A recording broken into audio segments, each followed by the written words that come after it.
iPhone 15 et Apple Watch série 9, c'est pour dans 14 jours. Le périscope fera-t-il passer la pilule ? Brevet AR dans le monde réel. Google plus généreux qu'Apple avec les jeunes ingénieurs. Cookie Ted Lasso, on a des biscuits. Mardi 29 août 2023. J'ai Dounès. Benjamin Vincent. La quotidienne iWeek, épisode 445.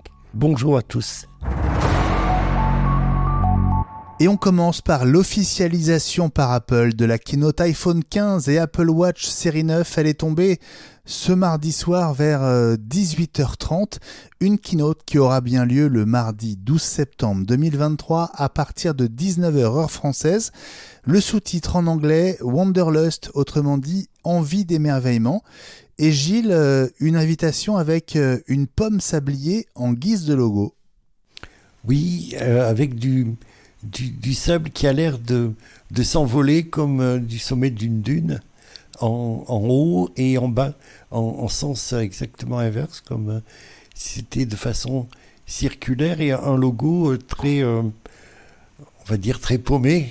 Bon, d'ores et déjà, on peut penser au sable, c'est pas la fin des vacances, mais le sable dont est composé le silicium des puces façonnées par TSMC pour Apple. Avec le passage attendu aux 3 nanomètres, qui est très important. Voilà, sur le 15 Pro. Et puis des couleurs, un camailleux entre le gris, peut-être titanium, et un bleu cobalt qui est vraiment du plus bel effet. On verra, peut-être qu'il s'agit tout simplement d'attendre, de patienter avant la sortie du deuxième volet de Dune. On verra, on aura l'explication de toute façon dans 2 semaines. Une keynote à suivre le 12 septembre, donc dès 18h30 heure française avec nous, en direct et en intégralité sur iWeek.news notamment. On en reparlera d'ici là. L'objectif périscopique du prochain iPhone 15 Pro Max ou Ultra sera l'atout majeur d'Apple pour assurer le succès commercial du nouvel iPhone haut de gamme.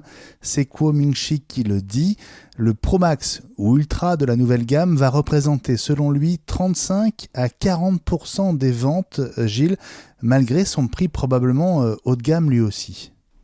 Oui, on retrouve un peu ce qu'on évoquait la semaine dernière dans la semaine Apple, c'est-à-dire qu'une vraie segmentation entre pro et non pro, et surtout une vraie valeur ajoutée, une vraie raison pour les pros et les photographes ou les vidéastes, il ne faut pas les oublier, pour acheter la nouvelle version spécifiquement dédiée à l'image avec un écran plus grand, vraisemblablement des caractéristiques techniques en termes de puissance, de stockage, de mémoire vive, taillée sur mesure pour les professionnels de l'image, et puis ce fameux objectif périscopique qui sera autre chose qu'une image retaillée. En fait, quand on a un zoom numérique, il faut rappeler que ce n'est jamais que des images qui sont agrandies, et donc on va perdre en acutance,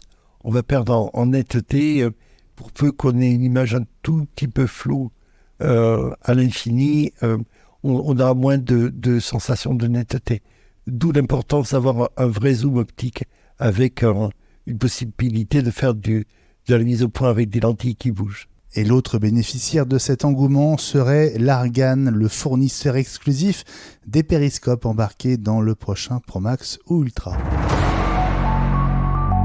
La réalité augmentée dans le monde réel, c'est le rêve d'Apple si on en croit un brevet qui repose, Gilles, sur des projections et des ombres. Oui, alors la technologie n'est pas nouvelle, Des projecteurs interactifs que connaissent tous les professeurs français en particulier, puisqu'ils se sont beaucoup vendus avant l'explosion des écrans interactifs. Là, on est sur des choses un peu plus évoluées. Et puis on va se débarrasser de l'écran fixe, et on va pouvoir travailler dans le monde réel, un peu comme le jeu d'échecs dans le Faucon Millenium. Je ne sais pas si tu te souviens, oui, dans la guerre des étoiles. Et il faut laisser gagner le Wookie, oui. Oui, oui. Et donc, c'est un peu ce type d'interaction mixte qui est dans la tête des ingénieurs d'Apple, et on voit que c'est pas seulement des lunettes ou un casque de réalité virtuelle, c'est une vision plus globale de ce que peut être un ordinateur sans écran, j'ai envie de dire un ordinateur sans ordinateur. Les ingénieurs sont mieux payés chez Google, Amazon et Meta, mais le traitement qu'Apple leur réserve est plus cohérent et plus juste. C'est la conclusion de Blind, un forum anonyme utilisé par les salariés de la tech pour partager leur expérience.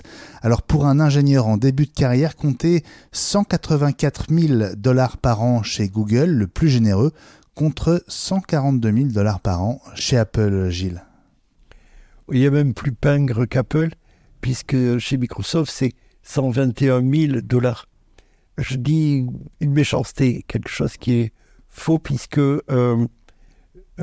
et Microsoft et Apple, mais surtout Apple, privilégient des relations de confiance, des relations à long terme, ce qu'on avait souligné déjà à plusieurs reprises avec les fournisseurs. On va t'accompagner, on ne va pas te mettre dehors à la première occasion, dès qu'il y a une contraction du marché, que les vents mauvais commencent à souffler ici et là. C'est ce qu'on avait vu au moment des grandes charrettes chez Amazon, chez Google ou même chez Microsoft. Apple sait que c'est difficile de recruter de bons ingénieurs et même les meilleurs ingénieurs sur le marché, et donc ils préfèrent les garder. Et même si la paye n'est pas la plus importante de la vallée, il privilégie la relation de confiance. On peut se demander si en retournant le gant, ce n'est pas Google ou Amazon ou d'autres qui sont obligés de payer davantage leurs employés pour les attirer, sachant qu'ils peuvent être dehors, comme ça se passe aux États-Unis à la première baisse des ventes et au moment où les comptes nécessiteront d'être enjolivés. Et puis Ted Lasso, les produits dérivés suite après les maillots de l'UFC Richmond et les t-shirts en série limitée, voici les cookies. Oui, et ils ne sont pas donnés. Alors ce qui est rigolo, c'est le nom qui est donné, c'est Biscuits with the Boss. Et donc ça doit valoir largement les $30, $29,95 pour 250 grammes. Ah ouais. C'est assez étonnant. Alors, j'ai un peu cherché aussi une société qui vend des produits gourmet food, c'est-à-dire de bonne qualité, mais en clair surfacturés. Et ils sont dans le Maryland. Je me suis demandé s'ils n'étaient pas en Angleterre et s'ils n'avaient pas fourni la production pour les cookies qui étaient présentés par Ted à sa bosse tous les lundis matins, mais parce que ça ressemble beaucoup, la boîte est parfaite, l'aspect également. Non, il n'en est rien. Alors vous avez l'équivalent chez Walkers, hein, et là ça va vous coûter environ 4 € les 125 grammes, ça fait à peu près 8 € pour 250 grammes. C'est, comment dire, vous faites le choix, ils sont excellents. Un dernier mot, on avait lancé l'idée d'un concours avec la recette des cookies. On s'est fait griller l'idée. On va essayer de phosphorer pour voir ce qu'on peut faire éventuellement pour la 500e de la quotidienne iWeek. Très bonne idée, Gilles. En attendant, la quotidienne iWeek revient demain.